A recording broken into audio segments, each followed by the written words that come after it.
2 जुलै 2023 साली एक महाभयंकर घटना घडली की अशी महाभयंकर घटना कदाचित भारतीय जनता पक्षाच्या समर्थकांनी, त्याच्या ज्या असणाऱ्या भक्तांनी किंवा भारतीय जनता पक्षावरती प्रेम करणाऱ्या संघ परिवार आणि एकूण हिंदू समाजाला तसं पाहायला गेलं तर आणि हिंदुत्ववाद्यांना एक सगळ्यात मोठा धक्का बसलेला होता.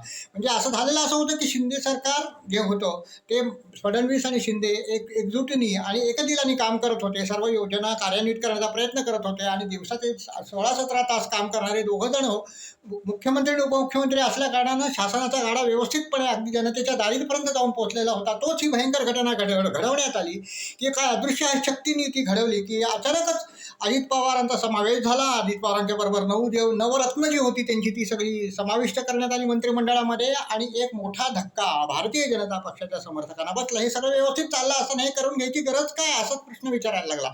आणि आज निवडणूक